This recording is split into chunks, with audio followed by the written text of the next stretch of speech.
Seguimos. Hay que recordar que el periodo de Guadalupe Victoria iba a estar comprendido del 10 de octubre de 1824 al 1 de abril de 1829. Ya para esa fecha teníamos que tener un presidente nuevo. Dos candidatos se disputaban el poder. Y acuérdense cómo estaba nuestra Constitución, nuestro sistema de elección indirecta, quienes lo elegían y quién quedaba como presidente y vicepresidente. Entonces estaba Manuel Gómez Pedraza por un lado y Vicente Guerrero era el otro candidato. Manuel Gómez Pedraza era apoyado por el sector derechista de los yorquinos, además de los escoceses y gentes conservadoras. Ahí había entonces una amalgama de apoyo para Manuel Gómez Pedraza, donde incluso estaban comprendidos los dos grupos antagónicos, pero el sector derechista de los yorquinos y los escoceses, más las gentes conservadoras, eran las que apoyaban a Manuel Gómez Pedraza. Y Vicente Guerrero, por su parte, estaba sostenido por el sector izquierdista de los yorquinos. Vicente Guerrero era un amigo, o él se consideraba así, de Poinsett. Estuvieron en constante correspondencia incluso muy afectiva por parte de ambos, pero principalmente por parte de Vicente Guerrero. Y de hecho veremos en un libro, en posteriores videos, donde ciertos extractos de esa correspondencia entre Vicente Guerrero y Joel R. Poinsett, pues resultan hasta indignantes para alguien como Vicente Guerrero, que había luchado por su patria, que había dicho que la patria era primero, y ese sometimiento que tuvo ante un personaje como Joel R. Poinsett. Pero lo veremos más adelante. Entonces Vicente Guerrero estaba sostenido por el sector izquierdista de los yorquinos y por supuesto tenía el apoyo de Poinsett. Y fíjense lo que va a pasar, porque de ahí se va a generar todo lo que sufrimos incluso en la actualidad. Va a ser el germen de nuestro sistema político, de nuestro sistema electoral actual, de todo lo que sufrimos en la actualidad, de la poca confianza que se tiene en las elecciones. ¿Qué pasó aquí? La elección se llevó a cabo el 1 de septiembre de 1828. Se conocerían resultados hasta el 2 de enero de 1829. Sin embargo, y lo pongo entre comillas, trascendió que el ganador era Gómez Pedraza, cosa que era cierta. Para esto Gómez Pedraza era ministro de guerra en el gabinete de Guadalupe Victoria. Cuando se sabe esa noticia que era Manuel Gómez Pedraza el bueno, ¿cómo se supo? Bueno, desde entonces. No había PREP, no había programa de resultados preliminares, pero sí había mano negra desde entonces. Entonces, al saberse que Manuel Gómez Pedraza era el triunfador de las elecciones y por lo tanto el nuevo presidente, se da un nuevo levantamiento santanista en Veracruz. Ahí aparece nuestro personaje, que no nos va a abandonar en bastantes años, tan polémico, tan odiado por uno, tan querido por otros, pero lo cierto es que abarcó una buena parte de la historia de nuestro país. Santa Anna aparece ya, encabezando el levantamiento en favor de Vicente Guerrero. Él ya tenía las vistas al futuro y después vamos a ver lo que pasaría con Manuel Gómez Pedraza, que va a llegar a la presidencia, pero no en ese momento.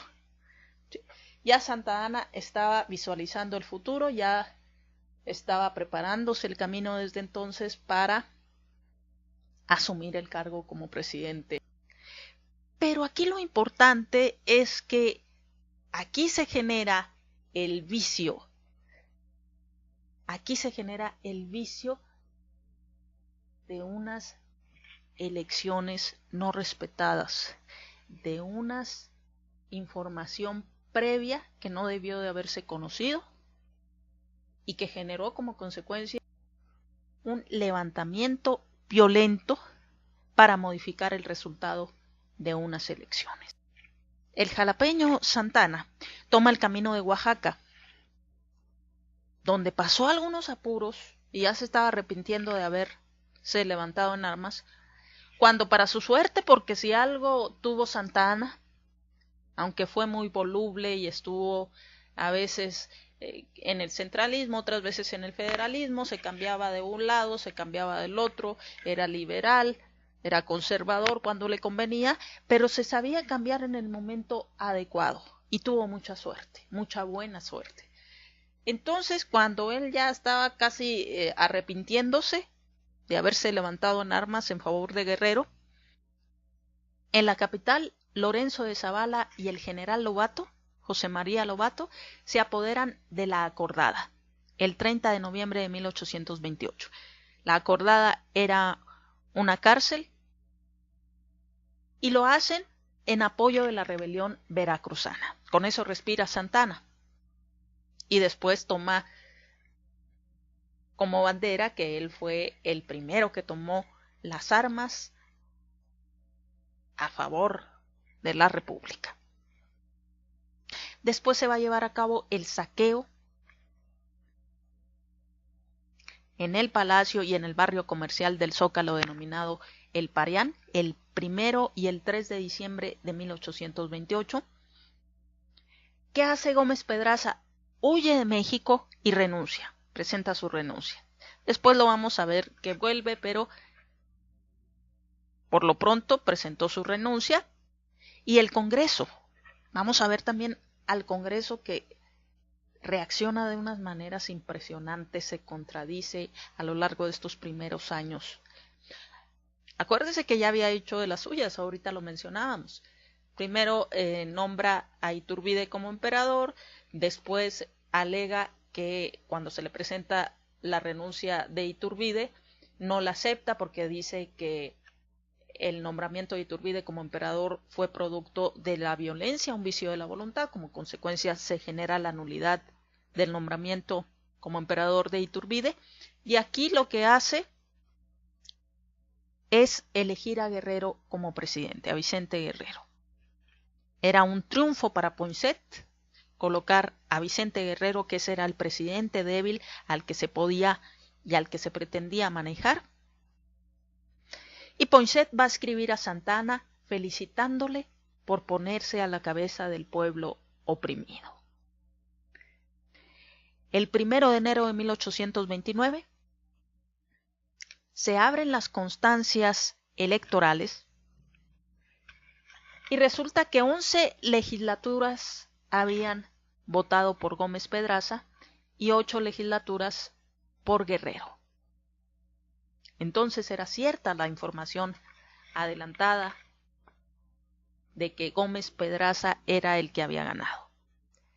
Posteriormente se lee la renuncia de Gómez Pedraza y los diputados deciden declarar nula la elección de Gómez Pedraza, sin facultades, según el mismo Lorenzo de Zavala.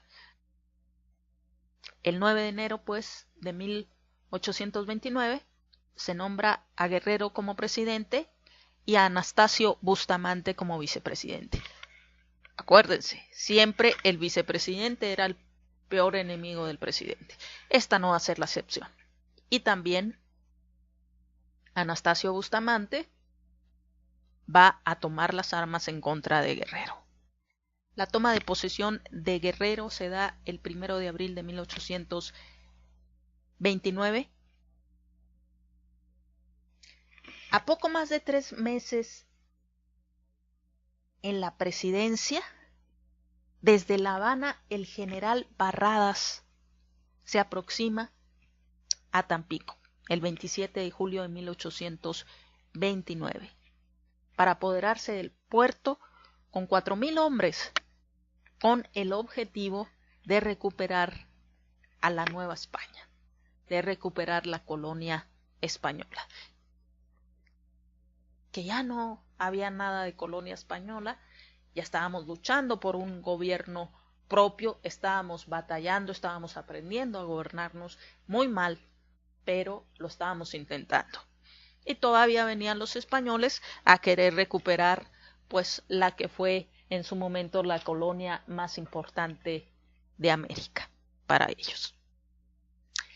Y aquí surge de nuevo Santa Anna, quien auxilia al general Mier Terán, jefe militar de Tamaulipas, y el 9 de septiembre de 1829 atacan juntos Tampico. Barradas capitula y se reembarca a La Habana. Aquí está una placa conmemorativa. En esta casa se firmó la rendición del brigadier español don Isidro Barradas el 11 de septiembre de 1829. Entonces ahí aparecía en escena el que después se autodenominaría el Napoleón del Oeste. Y todas estas conquistas que va a ir logrando no se le van a olvidar nunca. El pueblo también lo va a tomar como su Napoleón en cierto momento, lo va a erigir como su ídolo, como su protector. Él también, con todas estas victorias, les repito, no se le van a olvidar nunca y las va a estar comentando durante el resto de su vida.